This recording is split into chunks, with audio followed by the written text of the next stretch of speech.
Hello, good morning everybody. I am Salahuddin. Just ask you something. ചില കാര്യങ്ങൾ പറയാനും വയ്യ, പറയാതിരിക്കാനും വയ്യ. അതുപോലത്തെ ചില കാര്യങ്ങൾ നിങ്ങൾ സംവദിക്കാനും അഭിപ്രായങ്ങൾ പറയാനും വേണ്ടിയാണ് ഞാനിപ്പോൾ ഈ പ്ലാറ്റ്ഫോം ഉപയോഗിക്കുന്നത്. എന്താണെന്ന് വെച്ചാൽ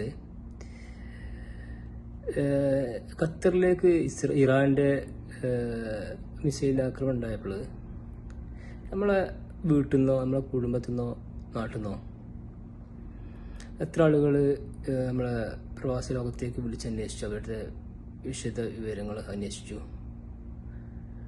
നമ്മൾക്ക് വേണ്ടി നമ്മൾ പ്രവർത്തിക്കുന്ന പാർട്ടി പ്രവർത്തകർ നമ്മൾ അന്വേഷിച്ചോ?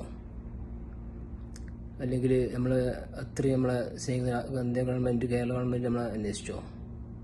ആരും അന്വേഷിക്കില്ല. നമ്മൾ ഒറ്റപ്പെട്ട് നമ്മളെ പ്രവാസ ജീവിതവുമായി മുന്നോട്ട് പോയിക്കൊണ്ടിരിക്കുകയാണ്. അപ്പം ഞാൻ ഇവിടെ ഈ വിഷയം പറയാനുള്ള വേറെ പല പല കാര്യങ്ങളുണ്ട്. ഇത് ഞാൻ എടുത്ത് കൊണ്ടുവരേണ്ടത് ഞാൻ ഈ വീഡിയോൻ്റെ ശേഷം ഞാൻ പറഞ്ഞുതരും. എന്നുവെച്ചാൽ നമ്മളെ പ്രവാസികൾ എന്നും നാട്ടുകാർക്കുള്ള ഒരു കറാപ്പക്ഷികൾ മാത്രമാണ്. ഇപ്പോൾ ഒരാൾ ജോലിയില്ലാതെ നാട്ടിലേക്ക് തിരിച്ചു വന്നാൽ അവരെ സംവദിക്കാനോ അവർക്ക് വേണ്ട സഹായം ചെയ്യാനോ ഒരാളും ഇല്ല എന്നാണ് എനിക്ക് മനസ്സിലാവുന്നത്. ഇവിടെ നിന്ന് ഒരാൾ നാട്ടിൽ പോയിട്ട് ഒന്നും ശരിയാവാതെ തിരിച്ചു വന്നിട്ടുള്ള പല അനുഭവങ്ങളുണ്ട്. അപ്പോൾ എന്തെന്ന് വെച്ചാൽ നമ്മളെ പ്രവാസി സുഹൃത്തുക്കൾക്ക് വേണ്ടി നമ്മളെ കേരള ഗവൺമെൻറ്റോ അല്ലെങ്കിൽ നമ്മൾ പ്രവർത്തിക്കുന്ന മുസ്ലിം ലീഗ് അല്ലെങ്കിൽ കമ്മ്യൂണിസ്റ്റ് പാർട്ടി അതുപോലത്തെ സാമുദായിക പ്രസ്ഥാനങ്ങൾ പല പ്രസ്ഥാനങ്ങളുണ്ടല്ലോ, ഇവരെന്തെങ്കിലും നമുക്ക് വേണ്ടി ചെയ്തു തന്നിട്ടുണ്ടോ? ഒരു സഹായമോ? ഇപ്പോൾ ഉദാഹരണത്തിന് നമ്മൾ നാട്ടിൽ പോയി കഴിഞ്ഞാൽ ഒരു ഇൻഡസ്ട്രിയൽ ഫീൽഡ് നമ്മളെ നാട്ടിലുണ്ടോ? ഒരു ജോലിപരമായിട്ട് നമുക്ക് എന്തെങ്കിലും നേട്ടം നമുക്ക് ചെയ്തു തരാൻ കഴിയുന്നുണ്ടോ? ഇല്ല. അപ്പോൾ ഞാൻ ഇതിൽ പറഞ്ഞു എന്ന് വെച്ചാൽ ഈ പ്രവാസികൾക്ക് വേണ്ടി നിർബന്ധമായിട്ടും പ്രവാസി പെൻഷൻസ് പദ്ധതി നിർബന്ധമായിട്ടും കേരള കേന്ദ്ര ഗവൺമെൻറ്റുകൾ നടപ്പിലാക്കേണ്ടത് ഉത്തരവാദിത്വം നിർബന്ധമുണ്ട്. ഭാവിയിൽ യുദ്ധങ്ങൾ പോലും അതുപോലത്തെ പല പ്രശ്നങ്ങളും ഉണ്ടായിക്കൊണ്ടിരുമ്പോൾ തിരിച്ചു വന്നു കഴിഞ്ഞാൽ ഒന്നും ജോലിയും അവിടെയും ഉണ്ടാവില്ല, ഇവിടെയും ഉണ്ടാവില്ല. അതുപോലത്തെ പല പ്രശ്നങ്ങളും നമുക്ക് നേരിടേണ്ടി വരും. അതൊക്കെ കണ്ട് നമ്മൾ നിർബന്ധമായിട്ടും നമ്മൾ ചെയ്യേണ്ടത് നമ്മുടെ കേരള ഗവൺമെൻറ് ആയിക്കോട്ടെ, ഏത് ഗവൺമെൻറ് ആയിക്കോട്ടെ, അവരുടെ പ്രവാസികൾക്ക് വേണ്ടി മാത്രം ഒരു പെൻഷൻ സ്കീം നിർബന്ധമായിട്ടും ഒരു നിശ്ചിത സംഖ്യ നിർബന്ധമായിട്ടും പെൻഷൻ സ്കീം നിർബന്ധമായിട്ടും ഒരു ഇത്ര വയസ്സ് കഴിഞ്ഞവർക്ക് ഇത്ര വർഷം ഒരു ഷെഡ്യൂൾ ഉണ്ടാക്കി അവർക്ക് വേണ്ടി ചെയ്യേണ്ട നിർബന്ധ ഉത്തരവാദിത്തം എല്ലാ പ്രാദേശിക കമ്മിറ്റികൾക്കുമുണ്ട്. ഈവൻ ഞാൻ എക്സാമ്പിൾ പറയട്ടെ, നമ്മൾ ഈ വിഷയം ഉണ്ടായപ്പോൾ നമ്മളെത്ര സ്നേഹിക്കുന്ന മുസ്ലിം ലീഗിൻ്റെ അല്ലെങ്കിൽ ഈ CPM-ൻ്റെ പ്രവർത്തകർ അല്ലെങ്കിൽ അവരുടെ എക്സിക്യൂട്ടീവ് കമ്മിറ്റി അല്ലെങ്കിൽ പ്രസിഡന്റോ സെക്രട്ടറിയോ ആരെങ്കിലും ഈ പ്രവർത്തകരോട് വിളിച്ചോ? ഏത് പ്രസ്ഥാനം ആയിക്കോട്ടെ അവരുടെ പ്രവർത്തകർ നമുക്ക് വിളിച്ചോ? ഇല്ല.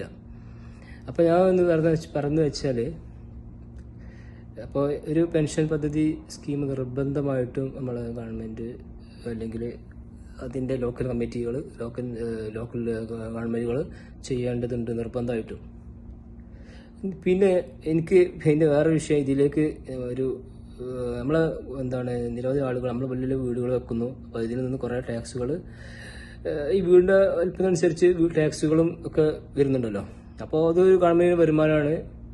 ആ വരുമാനത്തിൽ നിന്ന് നിശ്ചിത സംഖ്യ നിർബന്ധമായിട്ടും പ്രവാസി ക്ഷേമത്തിലേക്ക് നീക്കിവെക്കുക മാത്രമല്ല, അത് പെൻഷൻ ഒരു സ്കീം ഓരോരുത്തരുടെ പേരിലും ഒരു ഓപ്പൺ അക്കൗണ്ട് ഉണ്ടാക്കുകയും അക്കൗണ്ടിലേക്ക് അവർ വന്നതിന് ശേഷം അത് പിൻവലിക്കുന്ന രീതിയിൽ ചെയ്യേണ്ടതുണ്ട് നിർബന്ധമായിട്ടും.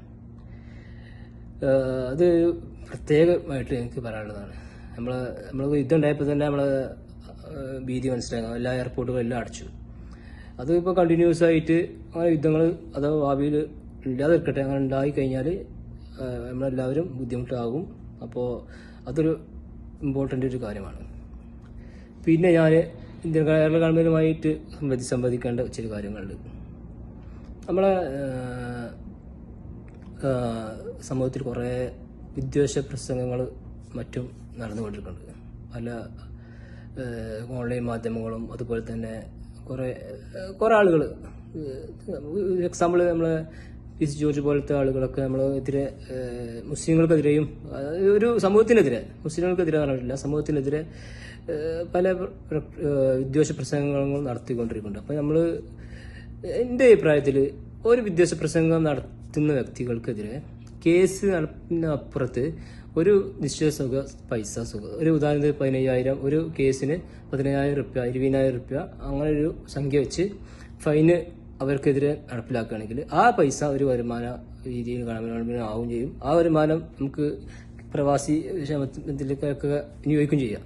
അപ്പോൾ ഞാൻ പറഞ്ഞതെന്ന് വെച്ചാൽ നിർബന്ധമായിട്ടും നമ്മുടെ സമൂഹത്തിൽ അങ്ങനത്തെ ഒരു വിദ്വേഷ പ്രസംഗങ്ങൾ ഉണ്ടാവാതിരിക്കാൻ നമ്മളെ ഗവൺമെന്റ് ചെയ്യേണ്ട, അല്ലെങ്കിൽ കോടതികൾ ചെയ്യേണ്ട ഒരു വലിയൊരു കാര്യമാണിത്. ഒരാൾ പ്രസംഗിച്ച് പോകണു, ഒരു കേസില്ല, ഒന്നുമില്ല, കേസ് വേണ്ട, കേസിന്റെ ആവശ്യമില്ല, കേസുണ്ടായിട്ട് ജയിലിൽ കിടന്നിട്ട് അവരുടെ ഭക്ഷണം നമ്മളെ ഗവൺമെന്റ് കൊടുക്കാനുണ്ട്, നമ്മളെ പൈസ കൊണ്ട് കൊടുക്കേണ്ടതുണ്ട്, അത് ചെയ്യേണ്ട ആവശ്യമില്ല. അവരെയൊക്കെ ഒന്ന് ഒരു പൈസ, ഒരു വീതം നിർബന്ധമായിട്ടും വാങ്ങിക്കുക. പിന്നെ അതുപോലെ തന്നെ എനിക്ക് പറയാനുള്ളത്, നമ്മളെ